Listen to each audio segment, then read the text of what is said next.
Office ছুটির পরে আমার সাথে একটু দেখা করবে তো অপর্ণা? তোমার সাথে একটু কথা আছে। এরকমই বলল আর্য।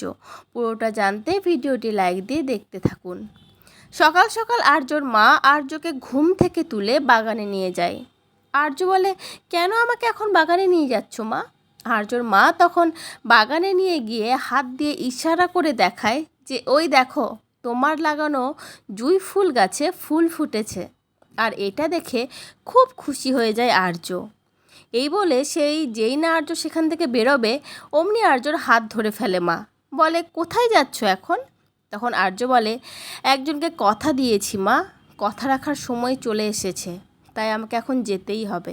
এই বলে সেখান থেকে বেরিয়ে যায়। তারপরে নিজের ঘরে গিয়ে অপর্ণাকে ফোন করে আর্য। আর ওইদিকে অপর্ণাও বাড়িতে বসে বসে আর্যর কথাই ভাবছিল। আর্য ফোন করে অপর্ণাকে বলে, আজ অফিস ছুটি হয়ে গেলে আমার সাথে একবার দেখা করবে তো, তোমার জন্য একটা সারপ্রাইজ আছে। আর এটা শুনে তো অপর্ণা খুব খুশি হয়ে যায়। আমার তো মনে হচ্ছে এবার আর্য তার মনের কথা অপর্ণাকে বলেই দেবে, প্রপোজটা অপর্ণাকে করেই দেবে। তোমাদের কি মনে হচ্ছে বন্ধু? কমেন্টে জানিও। আর পরবর্তী আপডেট পেতে ভিডিওটিতে লাইক দিয়ে চ্যানেলটা সাবস্ক্রাইব করে পাশেই থেকো। সবাই ভালো থেকো, সুস্থ থেকো। ধন্যবাদ।